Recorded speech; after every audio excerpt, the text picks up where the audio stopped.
Hey, everybody, this is Mike Messier. I'm here with professional actor Harley Race from the Iron Claw. He's a return guest, and it is Kevin Anton. He plays the legendary NWA World's Heavyweight Champion Harley Race in the Iron Claw. And Kevin, you must be excited because the Iron Claw is hitting big on streaming this past week. I think it just came out May 10th. Is that right? Yeah. It hit HBO Max May 10th. Yeah, so it's now available to stream for free if you have HBO Max. It's great. Yeah, and I think it's still number one as of right now. Yeah, it was coming up big because I have HBO Max. In fact, I was just watching the movie again on HBO Max this morning before we got started because I wanted to refresh my thoughts. So we'll get into other aspects of your career in a few minutes, but first, how has it been received? Like, I'm just imagining, but has there been like a second wave of interest or momentum for the Iron Claw since Yeah, the? yeah, definitely. Like a lot of people are reaching out still. People like it, and I guess especially since the HBO release, I think there's a new set of eyes on it, and more people are getting to experience Sean's great film. What I was thinking about this, a parallel that you might appreciate is that there was a legendary film that wasn't huge box office. Tim Robbins, Morgan Freeman, The Shawshank Redemption. I think that was back in '92 or '94. Great movie. Yeah, and but if you look at the history of that film, it was not a huge box office success. It was totally underappreciated, overlooked. And but once it hit cable TV, and back then, Blockbuster home, I guess it was VHS at that era, Hmm. it became a movie that people kind of assume at this point, oh yeah, that won some Oscar awards. Didn't that win Best Picture? And Yeah, that's the way it it's works. it's really interesting how some films are widely loved and received, and some take a while to kind of get into the canon of great films. And you never know with this stuff, right? Yeah. I mean, definitely. But I will say, in terms of box office for the Iron Claw, it's considered a super hit or a blockbuster based upon the budget. So the budget was 15, 16, and I think it did 45 or 46 at the box office, which is three times the budget. It's considered a huge hit monetarily Yes. within perspective. Oh yeah, no, I totally get it. And I guess I was just a little not not personally upset that much, but I was kind of feeling like the film was overlooked at the big awards because, like as you said the last time we talked, Kevin, Zach Efron did such an awesome job as Kevin Von Erich, and the guy that played the father, the guy that played Holt, David. Holt, yeah, Harris. So to answer that, I and this is I, the film wasn't even ready, from what I understand, until like a week before the Dallas premiere. So if you put that into perspective, the Dallas premiere was, I think, November 8th of 23. I mean, all the awards, they were already decided. Like, I mean, that's the thing. It's all based upon momentum and release, and that's just the way it turned out. You know, had it been released earlier, or maybe even this year, I think it'd be a different story. But I will say one thing, like you said earlier about the Shawshank. I think the Iron Claw is one of those films that Sean created so perfectly that it's going to live on, like, for a long time.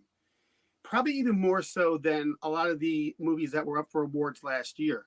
That are great movies, but I just think that the Iron Claw is so relatable, especially as a family story, Right. and the way it's shot, that it's just going to keep finding more and more audiences. You're probably going to see it on, like, cable TV or streaming 5, 10, 15 years from now.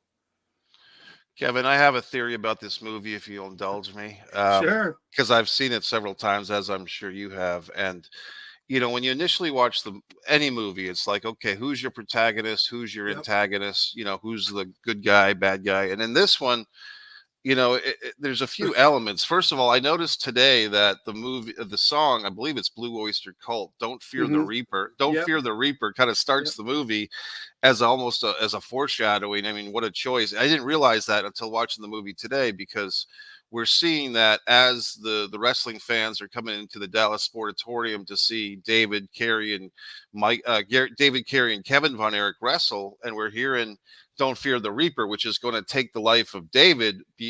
We're hearing that before he goes into the ring for his very first match, right?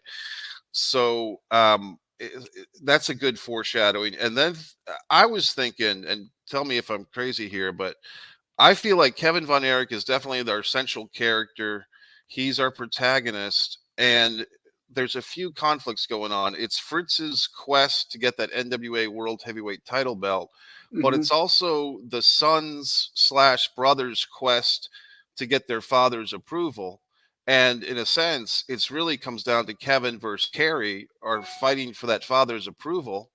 And eventually, Kerry, once he's achieved his father's quest for that NWA World title belt in honor of their other brother, David, Kerry kind of quits that quest, by taking his own life, which leaves Kevin the winner by default. And unfortunately, or maybe Kevin just has this realization when he attacks his father in the front yard, that this quest for father's approval was never worth it anyway. Because what's it all Yeah. about, right? Yeah. I mean, that's basically, you know, that's a good summary. I agree with that. It's really a story about family and brothers and the struggles within that. And Holt, who was amazing in this, you know, he really, it really is about the relationship between him and his desire to get that belt, which he never achieved, and kind of like going through his sons doing that. And um you're right, like you said, I mean, eventually, Kerry wins, but then Kevin, fights Rick at the end, but he gets disqualified. It's this whole dichotomy, but and it's really, them wanting to please, Fritz, their father. So yeah, I mean, and everything that happens in between is, that's the story. Yeah, and as we said last time, Kevin, and for people that want to check it out, Kevin and I had a really nice interview that's on this channel. Yeah. Actually, I have like 4 YouTube channels. There's one Pro Wrestling and Sports Fan, one Man and a Camera Films, which is the channel for my films, and also one Mike Messier, which is my movie reviews. And Kevin, because of the overlapping context of talking with you, I've put this our prior interview on all 3 channels, as I will this Yeah, one. I saw it's great. Yeah, yeah. I mean, keep plugging away. It's great. Yeah, and so let's talk about you and your career. You're really busy. I'm checking out your IMDb Pro page. It looks like you filmed recently a TV pilot, a 20-minute pilot that it's called "I Do." You play a stalker in that one, and Yeah, that I was that was filmed like 2 or 3 years ago, though. It's still like, I guess, editing, or I'm not really sure what the status of that is. Yeah. What are some projects that you'd like us to know about now? Well, right now, just stuff in development. I was cast in the new Mark Ruffalo HBO project called Task Force, or Task. However, as a recurring role too. However, I had to turn it. There was a scheduling conflict last minute, so that just didn't go through. So it's just one of those things. And after the strike, in terms of production, everything's a little slow now. So they're saying it's going to take about 6 months. Right. So if you factor in 6 months from the strike ended end of November, say November, it was November 8th, or it was the 8th. But so like June or July, I think production will start getting back into full swing. These things take time. So now it's just looking at different scripts, different productions, and then just trying to figure out your next move. Hey, Kevin, we've got a comment from a real life friend of mine, a gentleman that won an award at my Avalonia Festival of Short Films back in 2020, and so I've met this gentleman in person. So Hank Bagwell is a filmmaker, and he's a gentleman down here in the southern states along with me. Hank says, I just watched the film the other night and can say, as a huge old school wrestling fan, Kevin killed it as the great Harley. Oh So, man, Hank, I really appreciate that, and thanks so much for watching the movie. Any and every time I hear that someone experiences the Iron Claw, and I truly mean this, it just brings a smile to my face just to see all the work that went in, from the actors to production to every single person involved. It's just great for people to get to experience that. And Hank, that's great, and I'm glad you saw it, and I'm glad you like Harley. the movie, I think, planted some seeds with me as a wrestling fan, Kevin, because I've been watching on YouTube and digging up some old world class championship wrestling. And just last night, I discovered an hour and 40-minute video that somebody put up on YouTube titled "The Best of David Von Erich Part 1." So Oh, I kind of did my YouTube scheming, and I was able to copy and upload that video for my own watching. And just, I mean, I was watching something the other night, Kevin, where it's like world class December 1985, Christmas night 1985, and they've actually brought in the great Japanese wrestling legend Antonio Inoki into Dallas to wrestle like an 8-minute match, and he defeats Steve Dr. Death Williams, who's one of the toughest guys ever to wrestle. And the idea, I believe, was that World Class in Texas must have been signing on to do some cross promotional stuff with the Japanese wrestlers. So it really is amazing that that promotion kind of was ahead of its time. And unfortunately, with all the tragedies that are seen in the Iron Claw, it just didn't. It did become so big. It just didn't have the longevity as something like the WWE has at this point. yeah, no, you're that's totally it. You know, you're right. A lot of it does have to do with the popularity of the Von Erichs and the ensuing tragedies that followed. Yeah. And now, Kevin, as you said, the film industry is kind of in a recovery time right Mhm. now, film and television and everything. And I notice as one kind of residual from that a lot of the auditoriums in the movie theaters here that I go to are having things like the Phantom Menace, from 25 years Yeah, yeah, ago, yeah. a lot of re-releases and stuff. And Mhm. and I guess maybe we just talk about this in general for a moment. When there is a strike in the film industry, and this is why maybe the average person doesn't think about this stuff, but it really does have a trickle down effect that lasts a year, 2 years. Do you want to speak Yeah. on that? Yeah, so I mean, it affects everything. I mean, in anywhere you're shooting, and whether it be L.A., New York, Atlanta, Chicago, uh, Europe. So it affects everything down from the actors, everyone in production, to the costume people, to hair and makeup, to everyone who works on like the actual shooting, the DPs, the grips, the electricians, and just with all that involved, think about all the catering that loses work. I mean, that's a big business for businesses who cater food to these productions. For that long time, it was just that's a lot of their business, and it's just shut down. It's devastating, and it's unfortunate that. And I'm going to say this, just one little comment about residuals and the money. And I hear some people saying, why the actors go on strike, blah blah blah. I don't think people understand the payment structure for actors, especially since streaming came into play. It's not like back in the days when you did a broadcast show and you made 20 25 an episode. It's not like that anymore. And then the residuals, the streamers changed it, and I think a lot of it has to do with SAG not catching up to the contracts. But just do this one mathematical equation in your mind. Consider that Netflix has over 200 million subscribers worldwide, and just times that times, I think it's the lowest packages, I think 10.99 or something like that. That's monthly. So that's how much money there. If you do that on a calculator, you don't even get a number. You get a Right. symbol.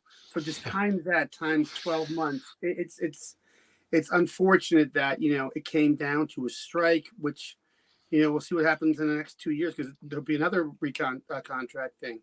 But it's when they say that Wall Street and big business has and is taking over Hollywood. There's a lot of truth to that, and hopefully people speak up and it makes a turn for the right direction where art and people's voices and good scripts really take center stage, as opposed to these streamers who just want to crank out these pictures just to make money, which is good. I mean, it's a business, and everyone understands that. However, it also has to be a fair game too. I noticed on your IMDb pro page, Kevin, that you have some director, writer credits, and Yeah.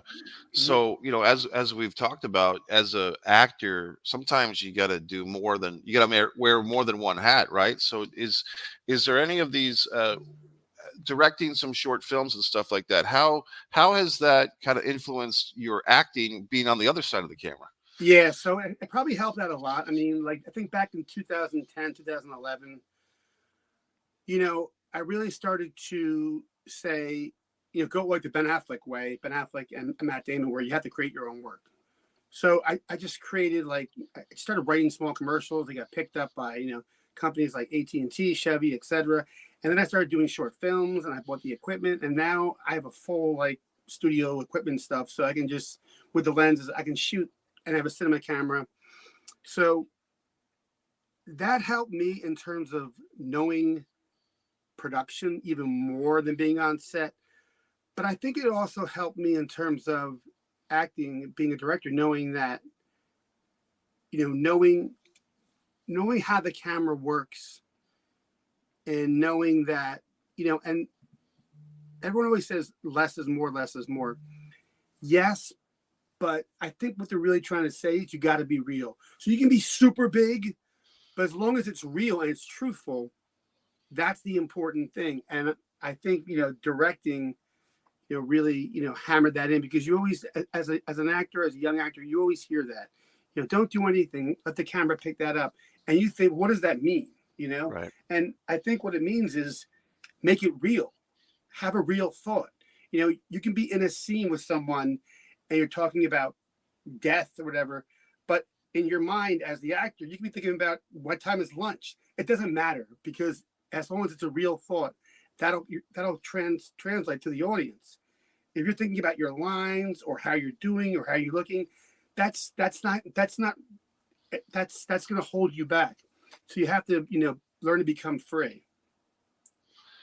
That's a great way of putting it. And I think that's such a thing now, Kevin, where a lot of people now, I think, are maybe getting into the entertainment world with a self-trained or a trial by fire, like jumping on YouTube and everything, which is great. But taking acting classes, directing your own works with actors, like you said, you have your own studio at home there.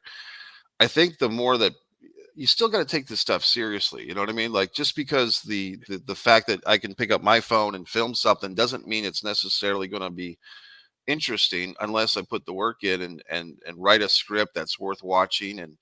And it's such a ever evolving world and of entertainment. I mean, that's you hit the nail on the head. I mean, that's in today's day and age, you have a ton of influencers, whether it be on YouTube or TikTok or Instagram, and they have their value and they have their worth, and a lot of them do interesting work. When they're called upon to be put in, like, let's say, production, which does happen sometimes, then it's a little different, because it's a completely different animal. Like you said, you do need the training. I mean, it's much different than picking up your phone, filming something, and then saying, "Oh, I didn't like that. Let's do it again," or filming it a million times and putting all these things until you get it right. That's cool, but you can't do that on set. You Right. have to deliver it right then. Like, whenever you give it an audition, it's got to be that, in your cast, it's got to be that good when you walk on set, they don't really rehearse unless with Iron Claw you have to rehearse the fighting scenes. But I mean, you're not going to rehearse that much on set. It's just not there. They expect you to deliver right when you walk on set, and I think that's the difference between like trained actors or professional actors as opposed to like let's say these influencers who probably want to be that. You know what I mean? Does that make sense? Right. It does. I mean, even it carries over into the world of sports. I mean, the big thing coming up later in this summer that I'm not terribly motivated to watch, but a lot of people will, is Jake Paul versus Mike Tyson. You Yep. got a 30-year-old influencer and a 55-year-old, retired champion. And it's like, I guess for me, I'm thinking back to Lennox Lewis versus Evander Holyfield in 1999, and that's my definition of a fight that I want to watch, not the 55-year-old retired guy and the 30-year-old influencer. But pop culture is a weird thing, man, and you never know what people are going to bite into. But I feel like quality and putting the work in, that comes paramount to me. No, absolutely. But back to that the Mike Tyson Jake Paul thing, that's a little money grab, and that's fine. But I mean, let's be honest. I mean, Mike Tyson's gonna. I mean, I don't think this kid knows what he's gotten himself involved with. I really don't. I think I don't care what the age difference is. Right. I think it's going to be a hug fest myself. I think it's going to be, could be. it's going to be a 12-round disappointment. Yeah. Kevin, as we wrap things up here, we're in May 20th, 2024, as we're taping this, and the summer is coming up. Any plans for the summer? Anything that you want to talk about as we wrap things up here? No, just trying to live life. Trying to get the next gig. That's really it. And I appreciate you having me on. I appreciate you spreading the word about the Iron Claw because to end, I really think that Sean wrote, directed, and produced a beautiful movie. I mean, and the way it was shot from Mateus too did a great job as director of photography. I mean, just beautifully shot. Every time I see it, I discover more. I tell you, like I said, I was watching again this morning before we get on here, and that song, "I Want to Live This Way," is that is that an original song for the movie, Kevin? Oh yeah. So it was written by a couple of people. I think one of them is Richard Reed Perry, and I believe his wife, Richard Reed Perry from Arcade Fire, the band Arcade Fire. So he actually scored. He scored the movie too. So like. He did the score for the but that song he wrote and Little Scream sings on it. It's an amazing version. But I also got to point out the band that was in the movie who sang with Michael, they're an actual band called The Lovers. Okay. And I believe they're from New Orleans. You should look them up. I think it's Luvvres. So they did their own version of the song. And it's a lot different, but I think you'll enjoy that one too. I love that song. Me too. I mean, I love it, but just check it out on Spotify. It's a great version. Both versions are just amazing. Yeah, like I said, every time I watch this movie, I'm finding more stuff. Let me because I actually took down some notes. So I talked about the carry and the what I saw is the competition that when it comes down to it, Kevin kind of realizes, hey, this competition for my father's approval. At what cost? You know what I mean? Mm-hmm. Some other quick notes I took.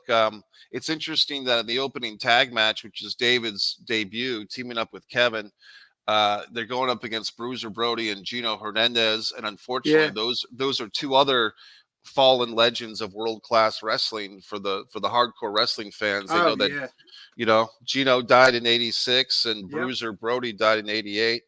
I had a thought that Kerry not getting to go to the Olympics because of President Carter's boycott on the Olympics in 1980, I realized that kind of feels similar to David passing away before he gets the NWA world title in '84. So Fritz's kind of paranoia that the family is always getting screwed over by the powers that be, I can't really argue with him because whether it's no, you can't, and Kerry coming home was an important part because basically that's right after my fight with Zach. So basically our fight, and when David comes up and takes the mic and then blah blah blah, our fight ends Act 1. So when Kerry comes home, that's kind of the beginning of Act 2. Actually, I'm sorry, it is the beginning of that too. So that's a good point with the whole Olympics and everything, and that must have been tough. There's a lot of stuff in this movie that, like, the more you watch it, the more you see. And then I did want to point out another actor that I thought did a great job. In addition to yourself, Pam as the wife, can't Oh, put she her did great. over. Yeah, she was awesome. The mom, Doris, she's been in a lot of stuff in her career. But the gentleman that played Bill Mercer, the commentator, I Oh, thought he I was kind of great, right? yeah, I kind of overlooked him a few times, but he really Yeah. has a Hmm. presence. Hmm. And I guess I really just felt that overall, like, Dad Fritz finally gets that NWA World Title belt from Kerry on behalf of David, and Kevin's kind of left out of it. Kevin Von Erich's left out of it, but at what cost? And the Yeah. cost is the same thing that you've been pursuing causes this little divide between Kevin and Kerry, and ultimately, Kerry's excess takes him out, and then Kevin's the last man standing. And as we see, for those that have seen the movie, I won't give away the line, but what his sons say to him as Kevin's kind of hugging his sons at the end, it's so poignant and heartwarming and also heartbreaking at the same time. That final son to dad line, so. Yeah. I mean, people in the audience when we saw it at the premiere were like, because it jolts you. Kevin, Anton, I know you've got to go, man. You've got a Yeah. busy day. I want to thank you so much. For those in the Florida area, I will be showing on Thursday at 5:10 at the Fort Myers Film Festival. The book teaser slash proof of concept for my story, A Distance from Avalon. It's the book teaser for the novel version, and the proof of concept video for the feature-length screenplay version. And Kevin, if we ever get to a point, my friend, where we can work together on a project, I would love that, because I've been That'd be watching great. your work, man, and you really take this stuff seriously, and I appreciate you so much for coming on here, and we'll have you on again. Mike, thanks so much for your time. And, everyone go see The Iron Claw now on HBO Max. Thank you so much. Have a great day, everybody. Please share this link if you can. Just copy the URL and share it all over the place. Mike Messier and Kevin Anton.